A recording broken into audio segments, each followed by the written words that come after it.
नमस्कार दोस्तों, एक बार फिर से स्वागत है आप सभी का अतुल्य आरएएस के इस डिजिटल प्लेटफॉर्म पर। हमने शुरू किया था रीट पात्रता परीक्षा के लिए साइकोलॉजी का सिलेबस और बिल्कुल पूरा सिलेबस टॉपिक टू टॉपिक अपने कर रहे हैं। ये हमारा सिलेबस है जिसको हमने शुरू किया था। फर्स्ट यूनिट चल रही है और बिल्कुल क्रम से एक एक पॉइंट को हमने डिस्कस करना शुरू किया और एक एक पॉइंट के हिसाब से ही इस पूरे सिलेबस को अपने बड़े अच्छे ढंग से करने वाले हैं। न केवल हम साइको का करेंगे, बाकी हिंदी, इंग्लिश और अन्य सिलेबस को भी अपने यहाँ पर करने वाले हैं। इसी तरह से हमारे साथ में जुड़े रहिएगा। हमने पहले भी रीट का पूरा सिलेबस आपको करवा रखा है। पूरी वीडियो की प्लेलिस्ट आपको प्लेलिस्ट में देखेंगे चैनल पे तो आपको मिल जाएगी। और इतना अच्छे ढंग से हम यहाँ पर सिलेबस को करने वाले हैं कि कहीं और से आपको कुछ भी पढ़ने की ज़रूरत नहीं पड़ेगी। ये कंटेंट कंप्लीट है, कुछ और कहीं और दिमाग लगाने की आवश्यकता नहीं है। आप पूरे अच्छे से इसी चैनल पे बने रहें, इसी तरह से सुनते रहें। वीडियो को लाइक कर दीजिएगा, अभी तक नहीं किया है, चैनल को सब्सक्राइब नहीं किया तो कर लीजिएगा, क्योंकि रीट का पूरा सिलेबस केवल और केवल आपको यहाँ इसी चैनल पर करवाया जाएगा। चलिएगा बात करते हैं आज जिस टॉपिक के विषय में हम पढ़ने वाले हैं वो है हमारा बालक का भाषा विकास। बालक में भाषा का विकास कैसे होता है, आज हम और आप जो मिलकर के बात कर रहे हैं, किसी भाषा में हम लिखते हैं, पढ़ते हैं, वो भाषा हमारे अंदर आती कैसे है, कहाँ से शुरू होती है, वो कौन सी भाषा थी जिसका उच्चारण हमने सबसे पहले किया था। उससे पहले हम थोड़ा सा ये समझ लेते हैं कि भाषा क्या होती है। तो देखिएगा विद्यार्थियों की हमारे मन के अंदर बहुत सारे विचार, भावनाएं उमड़ते घुमड़ते रहते हैं। हम चाहते हैं कि कोई दूसरा उस बात को सुने। हर व्यक्ति अपनी मन की बात को सुनाना चाहता है, हम दूसरे से बात करना चाहते हैं, अपनी भावनाओं को व्यक्त करना चाहते हैं, लेकिन उसके लिए हम किस माध्यम से उसको बताएं। हम जिस माध्यम से अपनी बात को दूसरे व्यक्ति तक पहुंचाते हैं वही कहलाती है हमारी भाषा। ये भाषा का एक प्रारंभिक रूप हुआ, क्योंकि यहाँ हम बात कर रहे हैं जो हमने इशारों से भी समझाया, हम स्पर्श करके भी समझा सकते हैं, हमारी भावनाएं स्पर्श करके भी व्यक्त की जा सकती हैं।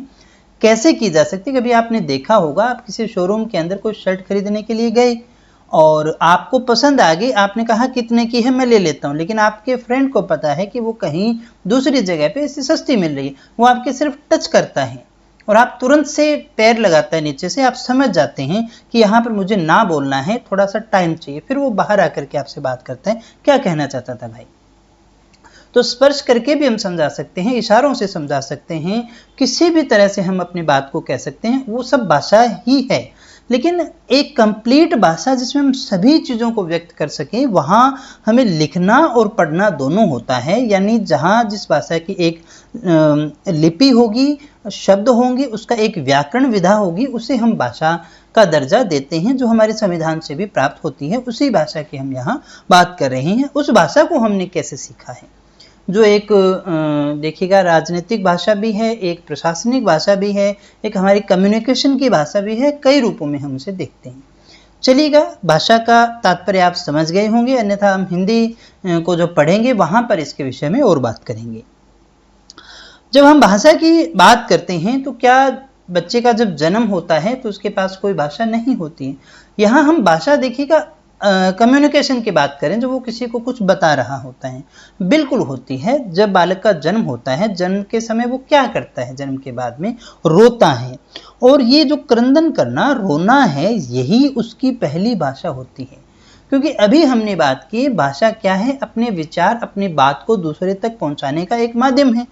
अब उसे और कुछ नहीं आता, उसे कुछ चीज़ की आवश्यकता है, कोई दर्द है, कोई तकलीफ है, तो वो क्या करेगा, वो रोएगा, वो चिल्लाएगा, और उसके मम्मी या पापा उसकी भावनाओं को समझ जाएंगे। अब इसे फीडिंग की ज़रूरत है, या गीला हो गया है, या इसे किस चीज़ की आवश्यकता है। तो हम कह सकते हैं निश्चित तौर पर कि जो बालक सबसे पहले रोता है वही उसकी भाषा है, और काफ़ी समय तक वो रो करके ही अपनी बात को व्यक्त करता है, क्योंकि उसे कुछ और आता नहीं है। हंस करके कुछ नहीं बताया जा सकता, वो सिर्फ रो करके बताता है। कुछ भी हो वो तो रोना शुरू कर देगा। तो अगर आपसे पूछा जाए कि जन्म के समय, या हम कहें बालक की पहली भाषा कौन सी होती है, तो जन्म के समय का जो क्रंदन है वही उस बच्चे की जो है वो पहली भाषा होती है, हमारी पहली भाषा है। इसके बाद में यहाँ उसको कोई अक्षर का, स्वर, व्यंजन, किसी चीज़ का ज्ञान नहीं होता है, लेकिन वो धीरे धीरे ध्वनियों का उच्चारण करना सीख जाता है। इस बात को थोड़ा सा ध्यान से समझिएगा कि बच्चा जब विद्यालय आता है तो क्या उसे क ख ग घ च प ये वर्ण, ये ध्वनियां नहीं आती है? बिल्कुल आती है ना उसे। वो बोलता तो है, वो सारी ध्वनियों का उच्चारण तो करता है, लेकिन उसे पता नहीं है कि वो कौन सा लिखा हुआ है, कौन सा क्या है। कन्फ्यूजन सिर्फ उसी में होता है। वो सारा सामान तो वो घर से लेकर के आता है, बस उसे स्वर कौन सा है, व्यंजन कौन सा है, अक्षर कौन सा है, शब्द कौन सा है, इनका पता नहीं होता ना, लेकिन वो ध्वनियों का उच्चारण तो करता है। वही हम आगे सिस्टेमेटिक लेकर के चलते हैं तो देखिएगा भाषा तो वो तब से सीख चुका है। विद्यालय में जब आता है तो एक भाषा अपने लेकर के आता है। ये कहा जाता है ना कि बालक एक कोरी स्लेट होता है स्कूल जब आता है, नहीं। नए एनसीएफ ने इस बात को नकारा और नए विद्वानों ने ये कहा कि वास्तव में जब बालक आता है विद्यालय तो वो बिल्कुल कोरी स्लेट नहीं होता है। वो अपना एक भाषा पूरा का पूरा लेकर के आता है, बहुत सारे विचार भावनाएं अपने घर से लेकर के आता है, जिनका अपने मार्गांतीकरण करते हैं, उनमें शोधन करते हैं, उनका विकास उसी के द्वारा होता है। तो बालक बचपन से जन्म से ही कुछ ना कुछ बोलता है, काफी ध्वनियों का उच्चारण करता है। जैसे जैसे वो बड़ा होगा, जैसे जैसे वो और व्यंजन ध्वनियों को सुनेगा तो उसके अक्षरों की संख्या बढ़ती जाएगी और 10 माह का होते होते वो पहला शब्द बोल देता है। सामान्यतः माँ शब्द बोलता है, यही उससे अच्छे से उच्चारण होता है, और जो सबसे पास में होती है उसी को माँ बोलता है। तो पहला शब्द माँ के रूप में हम देखते हैं। तो 10 माह का शिशु जो है वो पहला शब्द बोलता है। ये हमारे लिए एक इंपॉर्टेंट क्वेश्चन हो जाता है जिसे आपको याद करना है। 10 माह का बालक जो है वो पहला शब्द बोल देता है। अब लेकिन एक शब्द से वो पूरी भावनाओं का जो है पूरी भावनाओं को व्यक्त नहीं कर सकता, क्योंकि उसे एक पूरी भाषा की आवश्यकता है जो धीरे धीरे उसमें विकास होता है। यहाँ एक बात बड़ी इंटरेस्टिंग है कि मेल और फीमेल के अंदर से फीमेल के अंदर भाषा का जो विकास है वो जल्दी होता है, भाषा जो है उसकी ज़्यादा बढ़िया होती है। न केवल शिशुअवस्था में बल्कि बाल्यावस्था हो, किशोरावस्था हो, कोई सी भी हो, सबके अंदर जो है उसकी भाषा का कम्युनिकेशन ज़्यादा अच्छे से होगा। और लड़कियों का शब्दकोश भी लड़कों की अपेक्षा ज़्यादा बेटर होता है, ज़्यादा अच्छा होता है। तो कम्युनिकेशन के अंदर लड़कियां हमेशा बेटर रहती हैं, उनका शब्दकोश थोड़ा अच्छा होता है और भाषा का विकास उनमें तीव्र गति से होता है। हरलोक महोदय ने कहा, भाषा में संप्रेषण के हम उन सभी साधनों को शामिल करते हैं, मतलब वो साधन जिसमें हमने विचारों और भावों का कोई ना कोई प्रतीक बना दिया है जिससे हम अपनी बात पहुंचा सकते हैं। जैसे ट्रैफिक वाला भी तो इशारों से बताता है, जो अपने बोल नहीं सकते जो लोग, वो भी तो अपने इशारों से बातों को समझाते हैं, वो भी समझ जाते हैं। तो वो प्रतीक बना दिए गए हैं हर चीज को, ताकि हम क्या कर सकें, अपने विचारों और भावों को दूसरे को अर्थपूर्ण ढंग से कह सकें। ये कहा है हरलोक महोदय के द्वारा, श्रीमती हरलोक के द्वारा।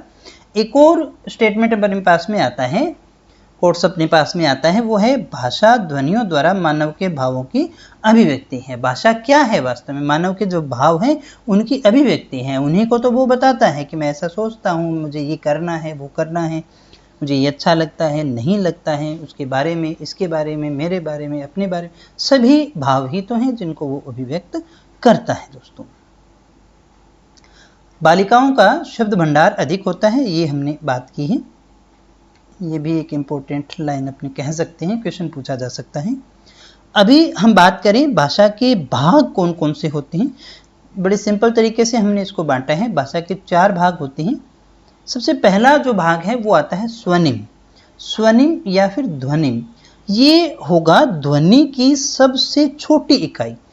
वापस सुनिएगा, भाषा की सबसे छोटी इकाई नहीं, ध्वनि की भी सबसे छोटी इकाई, यानी किसी भी भाषा की सबसे छोटी इकाई यही होगी, जिसको अपने आगे टुकड़े नहीं कर सकते हम। क्या इसके आगे टुकड़े करेंगे? क्या कोई अर्थ निकलेगा? क्या इनके आगे टुकड़े करेंगे तो नहीं रहेगा ना, बिल्कुल भी कुछ ही नहीं रह जाएगा वो।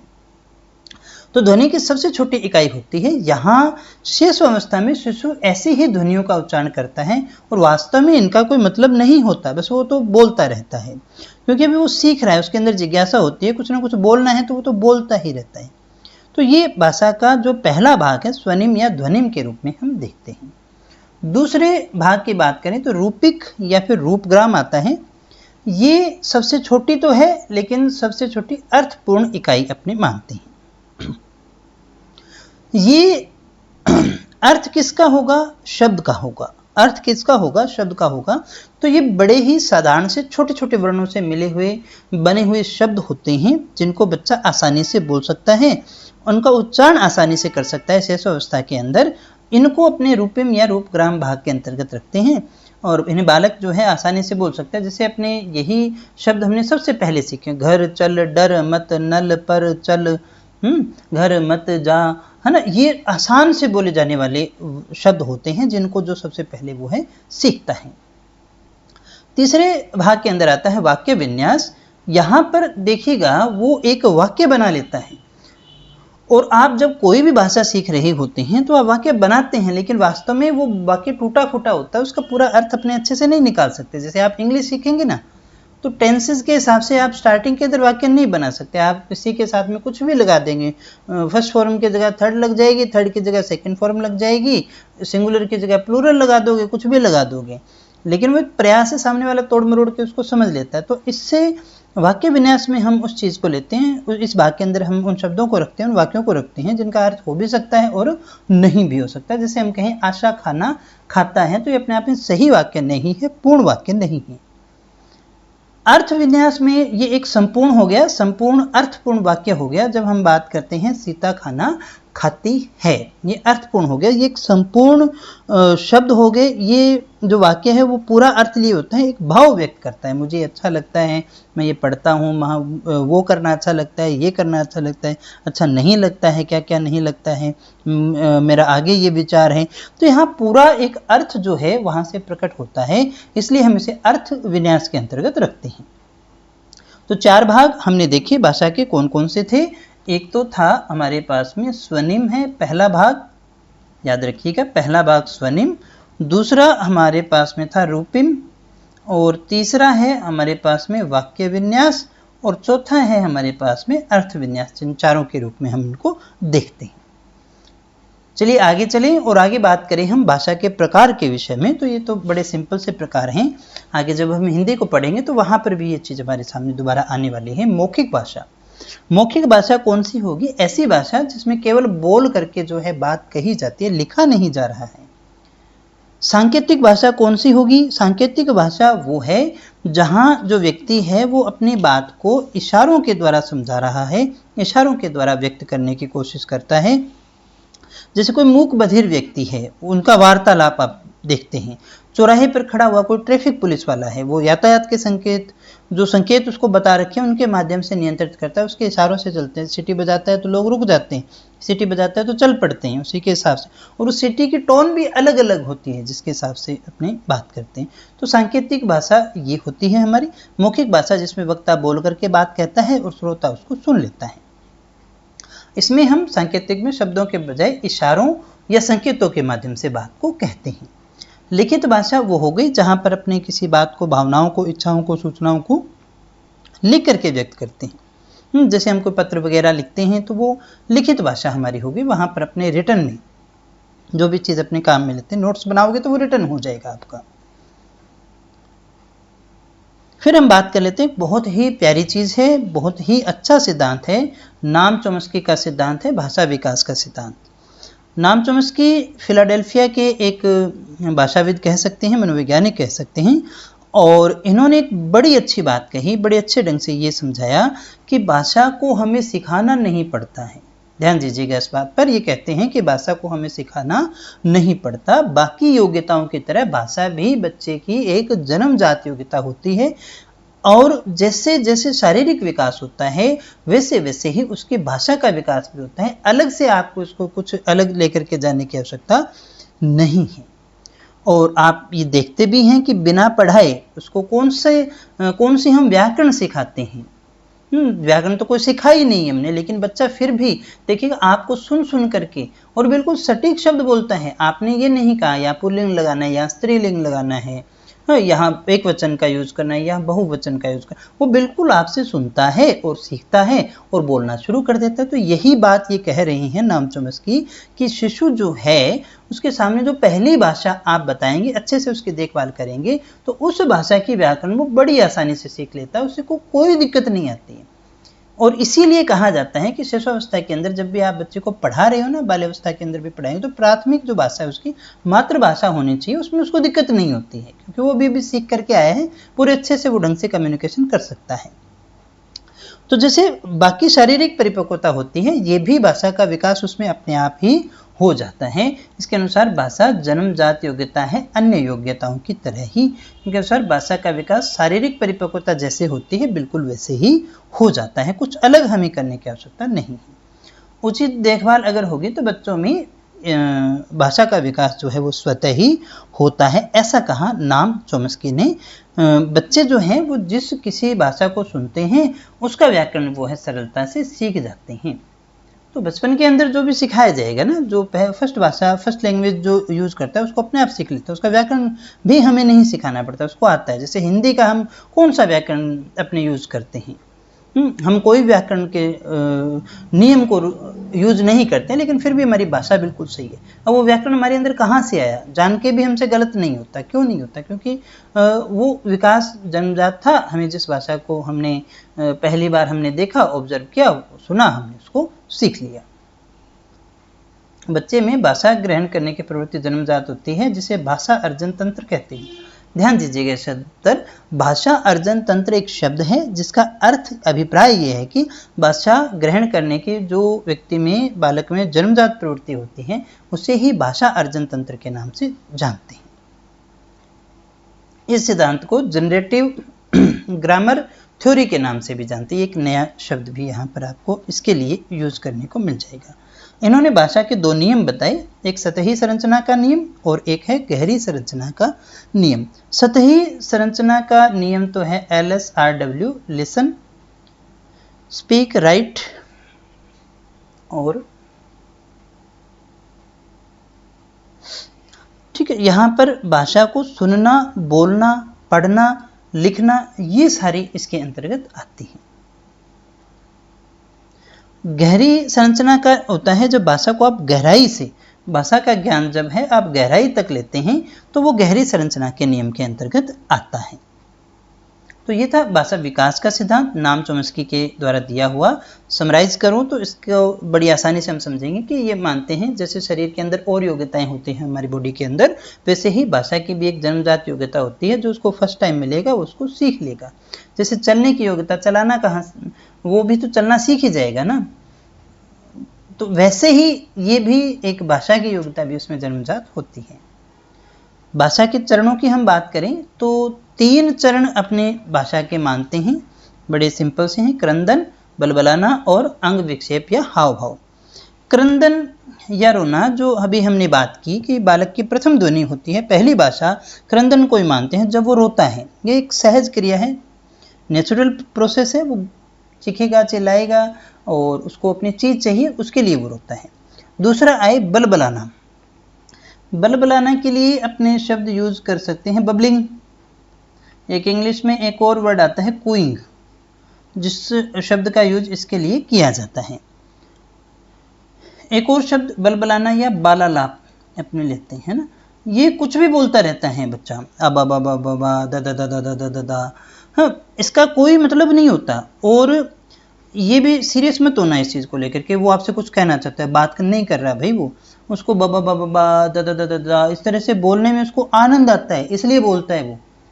उसको एक आनंद की प्राप्ति होती है, उसके लिए सिर्फ एक खेल है ये, उसके लिए क्या है, सिर्फ और सिर्फ एक खेल है, उसको आनंद आ रहा है इसलिए वो बोल रहा है, इससे उसको संतुष्टि और आनंद की प्राप्ति होती है। ये लगभग 3 से 9 माह का जो टाइम है ना, उस समय आपको देखने को मिलेगा। ठीक है, इसलिए इसको अपने बलबलाना के नाम से जानते हैं। बबलाना या बलबलाना, बबलाना लिखा है तो भी एक ही बात है। और तीसरा जो हमने देखा अंग विक्षेप या हाव भाव, जब वो अपने हाव भाव के द्वारा भी हाथ पैरों को हिलाते हुए वो पूरे अच्छे से विचारों को अभिव्यक्त करता है, तो वो तीसरे चरण के अंदर आ जाएगा। सबसे पहले वो रोना सीखेगा, फिर बलबलाना सीखेगा और फिर जो है पूरे हाव भाव के साथ में अपनी भाषा को व्यक्त करेगा, अपनी बात को व्यक्त करेगा। ये 3 चरण होते हैं, इन्हीं के द्वारा वो सीखता है। एक और चीज अपने थोड़ी सी देख लेते हैं, स्मिथ के अनुसार भाषा विकास की प्रगति। स्मिथ ने भी दिया, एक और विद्वान थे शाम्पसन एंड ये थे लिपसिट, है ना। इनके द्वारा भी कुछ एक ऐसी टेबल दी गई थी कि कौन सी उम्र के अंदर कितने शब्द होते हैं। अब ये अपने फिक्स नहीं कर सकते कि कितना होता है, बस एक बार इस चीज़ को मान लीजिएगा, है ना। कहीं पूछ ले तो इसलिए मैंने यहाँ आपको बता दिया है। ज़्यादा सीरियस मत होना, फिर सारी चीज़ें याद करने के लिए नहीं होंगी, सब कुछ आपको याद नहीं होगा। थोड़ा एक बार देख लोगे, हो सकता है कहीं कोई चीज़ काम आ जाए। सारा याद करने का नहीं होता, सारा समझने का नहीं होता। समझने वाली चीज़ों को समझो, याद करने वाली चीज़ों को याद करो, और जो छोड़ने का है उसको छोड़ भी दो। कुछ चीज़ें उससे होती है, क्वेश्चन भी आते हैं, हमें पता होता है, लेकिन उस एक चीज़ के पीछे हम सारा सिलेबस खराब नहीं कर सकते, सारा समय खराब नहीं कर सकते। हमें तो मार्क्स की आवश्यकता है ज़्यादा से ज़्यादा, है न कि किसी एक फील्ड से अपने को मार्क्स लेने। इस चीज़ को हमेशा दिमाग में रखिएगा। कुछ छोड़ने का भी होता है, छोड़ेंगे भी, और बाकी सब अपने करेंगे जो हमारे लिए आवश्यक है। फिर भी कुछ ना कुछ तो ऐसा रहेगा, सब कुछ सभी को नहीं मिलता है, इस चीज़ को भी अपने दिमाग में रखिएगा। और हालांकि कोशिश की है मैंने, तो बताया मैंने आपको सब कुछ है, आपके सिलेबस में सारा है, वो मैंने कंटेंट आपको सारा अवेलेबल करवा दिया है।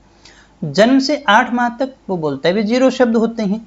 10 माह तक एक शब्द, अभी हमने बात की, पहला शब्द बोलते हैं। 1 वर्ष तक 3 शब्द हैं, 15 माह तक 19 शब्द, 15 से 18 माह में 22 शब्द। अब बोलो कैसे इसको डिसाइड करोगे कि 22 ही शब्द होंगे?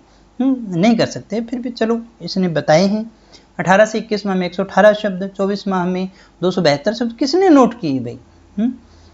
हो सकता है कोई उससे ज़्यादा कम भी चल रहा हो। 4 वर्ष, 5 वर्ष, 6 वर्ष आते आते वो 2562 शब्द का भंडार उसके पास में हो जाता है। तो कितना उसमें प्रगति होता है देखो। 10वें माह से शुरू हुआ, यानी लगभग 1 वर्ष में तो उसके पास में 3 ही शब्द थे, और 6 वर्ष का हो तो खूब सारे शब्द आ गए।